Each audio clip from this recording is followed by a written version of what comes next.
So thank you very much. I'm very pleased to be here. I'm sorry I couldn't join you in person, but I'm pleased to at least be able to be here virtually. And what I will be talking about, and I will be speaking on behalf of my co-author Tommy Melka and myself about Rongorongo, the indigenous script of Easter Island. And we're going to have three presentations. It'll be myself and Tommy, and then Gordon Berthen is going to speak, and then I'll be back to speak a little bit further. So this first presentation of the three is on the persistence of the grapholinguistic Rongorongo tradition on Easter Island, also known as Rapa Nui, which I just as a side comment for those that are not familiar with Easter Island and Rapa Nui, Easter Island is actually the older name, but it's a European-based name, of course. And Rapa Nui started to be used in the 1860s as a more Polynesian, should we say, based name. So the persistence during the late 19th and early 20th centuries. So I could go to my next slide.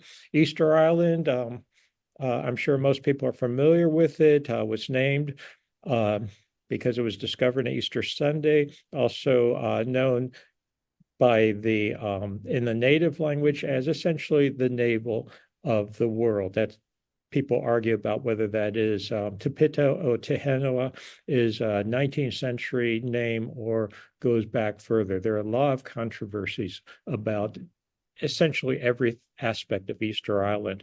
And it's been called the most remote inhabited location on Earth. It's really a tiny island in the Pacific Ocean. It's about 2,000 kilometers from any other continuously inhabited land, sometimes known as the island became known to the Western world in 1722 when it was, quote, discovered.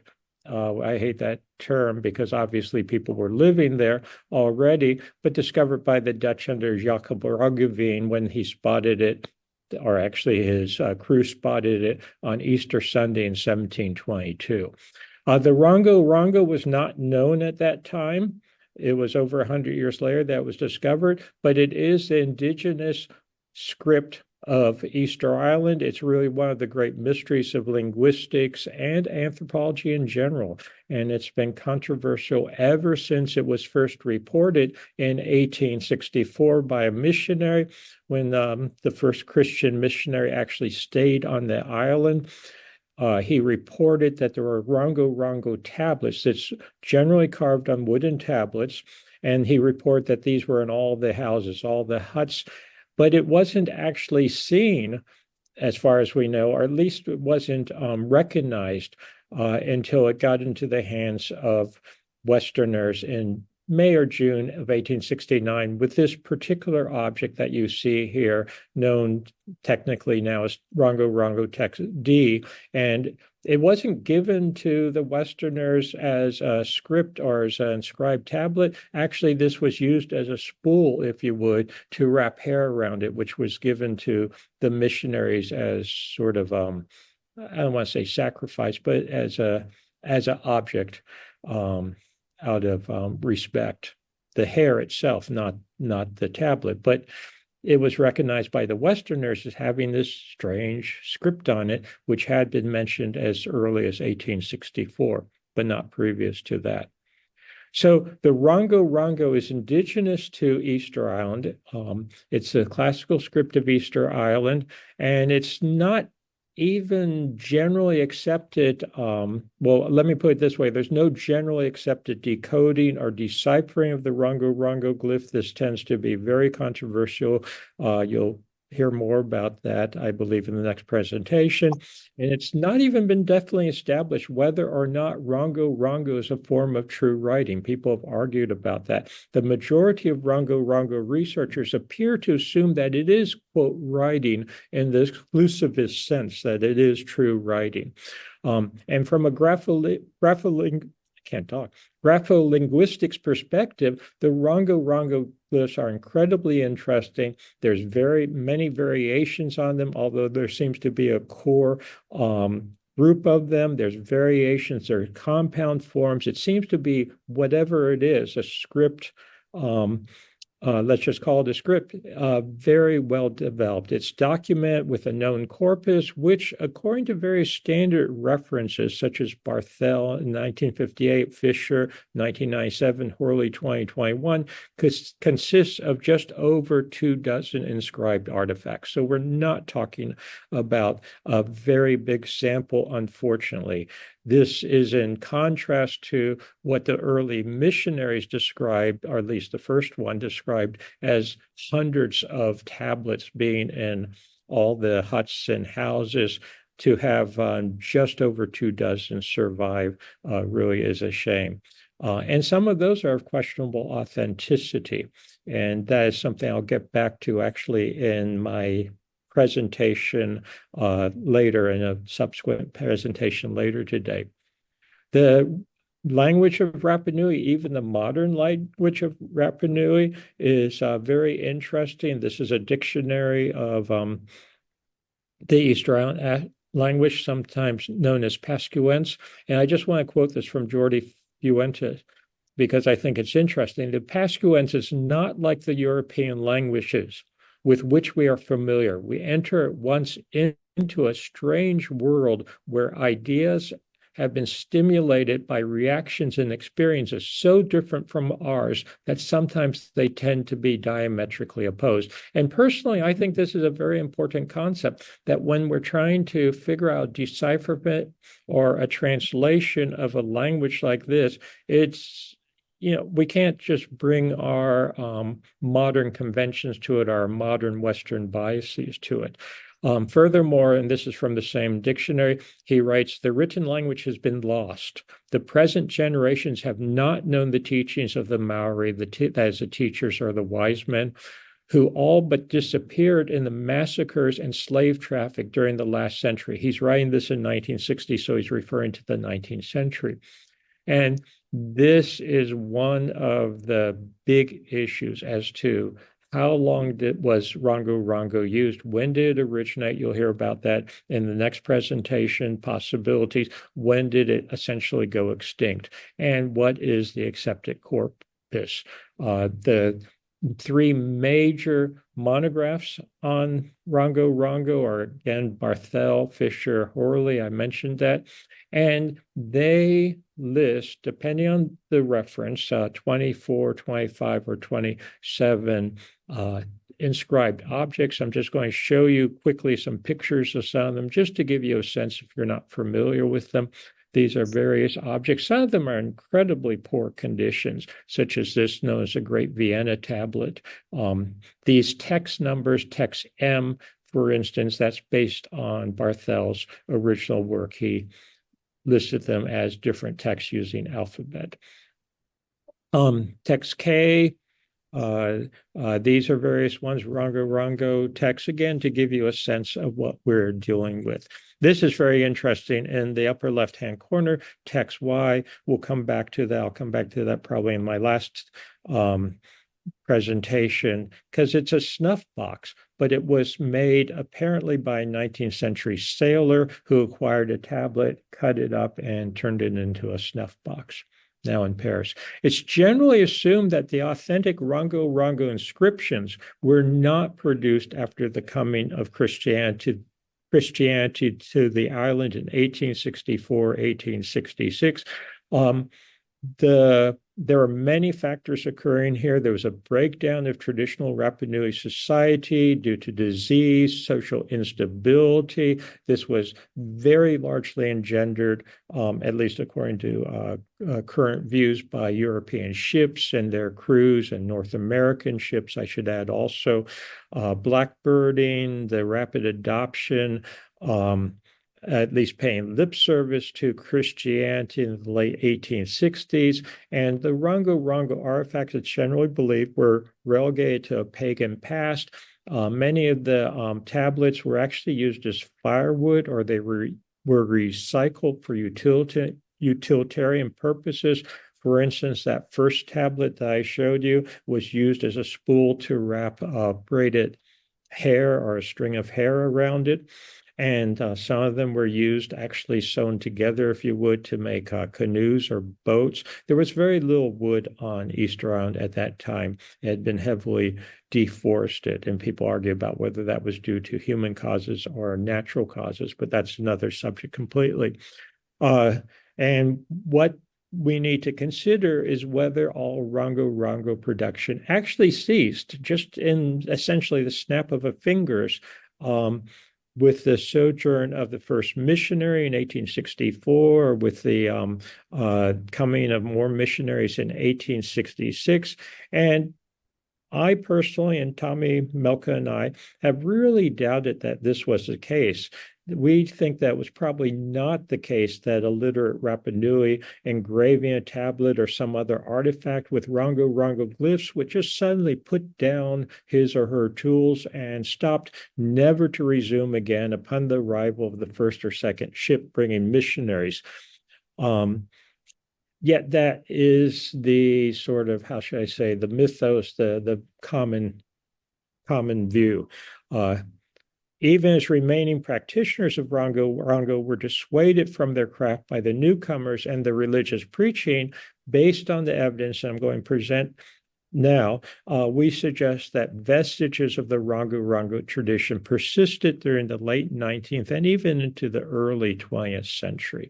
And this, I think, is actually very important, not just that it persisted, but if we're going to try to understand Rongorongo, try to get to a decipherment or decoding or understanding of what it is, these late objects, if they in fact are part of the genuine Rongorongo tradition, which I suggest these 6 that you're seeing here, and I will discuss each in turn, are part of the Rongorongo tradition, they may shed light on exactly what some of these glyphs mean, how they were used. So it's not just a trivial matter of, continued a little bit longer. Something I will mention, and I'll talk about this more later in the my last presentation with Tommy, is that we have to distinguish between objects that were used by the Rapa Nui, made for the Rapa Nui for their own purposes, versus just trade objects or tourist objects. You can nowadays go to Easter Island. I've been there a number of times, and you can buy all kinds of modern tourist objects with inscribed with Rongorongo or Rongorongo-like symbols. That's not what we're talking about here. So these are 6 objects I want to discuss in turn, all of which are, as far as we can determine, post-missionary, but I personally would contend include genuine Rongorongo or Rongorongo, I'll call it Rongorongo-like glyphs on them. The first one here is a breastplate or breast ornament. This is a shell gorget. It was collected in 1886, December 1886, when the USS Mohican visited Easter Island. And what you see here is the gorget. And actually the surface that you're looking at here, and if you look at the 2 upper, we'll call it ears, the upper 2 points, you can see 2 Rongorongo glyphs, classic glyphs, maybe a little crudely incised on it. And this is a breastplate or ornament, what's known in Rapa Nui as a ria. This surface that you're looking at here would not have shown when it was being worn. This was actually against the chest, against the body of the person. The other side looks like this. This is actually the side that would have faced out. So these glyphs, these 2 glyphs, were actually against the body of the person. They were not actually seen while it was being worn. This is just showing the ancient label. When I say ancient, 1886 label. Very hard to read that, one of the 8s, but that is an 8 because that's when the U.S. Mohican visited the island. And if you look at the ears, if I would, I'll call it that, of the gorget, we can see the 2 incised glyphs on it. And these were, this is the way it was collected to the best that I can determine from the history of the piece. These were not added later. I want to bring up this little figure. This is made out of obsidian and bark cloth and organic plant material. This was actually collected in November 1825 on Easter Island when the Blossom visited. And if you look at this, and then you look at this bark cloth figure that was collected in December 1843, notice the eyes of both of them. Notice the eyes of the both of them. Here you have big obsidian bulging eyes. Here you have eyes sort of on little pendants, sticking out. I contend, and Tommy and I have observed this, and we think that the lozenge-like projections, when you look at the Rongorongo glyphs, are eyes, not ears. This is a point of contention among researchers, and it shows just the level. And I don't mean that in any kind of negative sense, but to even understand what are these glyphs representing. So these lozenge shapes that you see consistently on many anthropomorphic and zoomorphic figures in Rongorongo, people have argued, are they eyes, are they ears? And we contend, based on this type of analysis, that in fact they are eyes. Here's another tablet that was found, or another object that was found. This was, when I say found, collected, this was during the Rutledge Mana expedition to Easter Island in 1914, 1915. This specimen was found. And if you look at it, it actually looks like a miniature tablet, Rongorongo tablet based on much larger versions. You can see the scale there. That scale is 15 centimeters approximately. So you can see how small this is. And you can see the grooving. This was something that was done on some tablets, some of the classic tablets, to then write the Rongorongo glyphs. This is the back of it, which is does not have grooving on it. And if you look at the front side again, this front side, and we look at it closely, there are tiny Rongorongo glyphs inscribed on it. Tommy and I are doing analysis of these glyphs and tying them in, comparing them to the known corpus. And in all the cases of the glyphs and the 6 objects I'm highlighting today, these are glyphs primarily. Well, they're glyphs that are known in the known corpus. Most of them are known in the known corpus, and they're not simply Slavish copies of, one of the known, quote, classical tablets. This is another object. I actually talked about this at an earlier conference, Grapholinguistics conference. This is was collected in either 1885, 80, or 86. It's hard to read the handwriting, the 19th century handwriting on the label, but it's known as a sacred amulet, or Easter Island sacred amulet. And it seems to be a lunar-based or partial lunar-based calendar on it. It may have been used for divination purposes based on the style of the object and the size of it, etc. But again, you can see that it has Rongorongo glyphs scattered over it. In this case, not linear, it's hard to call it an inscription per se, but it is representing Rongorongo glyphs. This is an interesting object, in my opinion. This is an object that we call osa after the Spanish. It's a sacred object from my grandmother. And this object was inherited by a Rapa Nui man. He held it in great veneration, inherited from his Rapa Nui grandmother.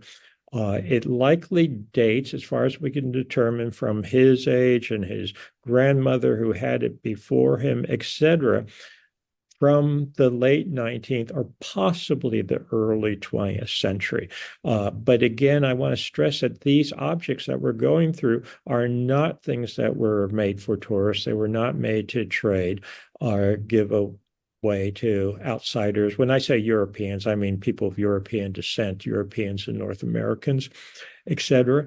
And you can see that it is painted with Rongorongo inscription. Now, this is a non-traditional inscription because all 3 lines are, should we say, right side up. In traditional Rongorongo inscriptions, you would have one line, then you would flip the tablet by 180 degrees to read the next line and flip it again, etc. So yes, it's not totally traditional, but these are you know, scripts are lines that are in the corpus, glyphs that are in the corpus. This is another object that I want to highlight. This is an anonymous manuscript from the 1910s or 1920s, somewhere in that range. It's undated, unfortunately. So I'm dating it based on the paper, based on water markings on the paper, that type of thing. Definitely from Rapa Nui, Easter Island, was collected no later than the I believe 1930s or so, based on the history I could put together with it. And what you will see on the far right side, that is a traditional, quote, fish symbol from Rongorongo. In the middle, you can see sort of a weird derivation of one of these anthropomorphic forms with the large eyes. Again, I talked about previously how it's eyes, not ears. You can see on the left side the Christian influences. And what seems to be happening here is that the Rongorongo is being used and being assimilated, if you would, or it's incorporated. There's an interaction between the Christian tenets and the indigenous reference. On Rongo in Easter Island, you have the Birdman cult. That was a very important cult. Notice the Birdman cult, which I could spend a long time talking about exactly what that was. But essentially it had to do with the god Maki Maki, and the Birdman being the representative on Earth. And now we have this tying in with our synthesized with Christian tenets and Rongorongo practices. So again, our contention is that they didn't just stop using Rongorongo. They didn't just forget about it completely. But in fact, there was some continuity, which is frankly what I would expect.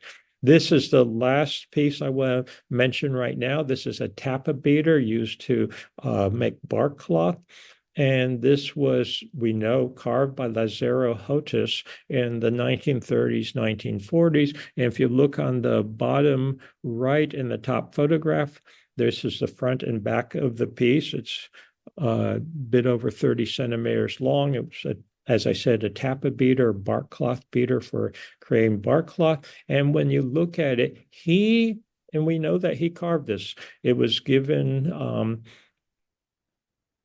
ultimately to a very close friend of his when he was very old, that's Hotus Lazaro. And it was carved by him in circa 1940, let's put it that way. And it was dedicated or a gift to his mother. It was carved by him for his mother, an act of appreciation, and he referred to it as a poem. It was a poem in Rongorongo. Again, it's using traditional, or at least derivations of traditional Rongorongo scripts. And we have to ask, is this a genuine representation, expression of the persistence of the Rongorongo tradition, even up to just before World War II or so, where it was again being used, new expressions being given by a Rapa Nui man, in this case, dedicated to his mother. This is not, again, a Slavish, I want to stress, this is not a Slavish copy of, some little sequence that occurs on one of the known corpus, certainly by that time. And when you go to Rapa Nui today, I have watched as locals will have out their copy of Fisher, for instance, the monograph by Fisher, and they're copying the inscriptions to make tourist objects. And they will mix it up a little bit and copy part of one inscription, part of another inscription, make a nice tourist object. That is not what we're talking about here.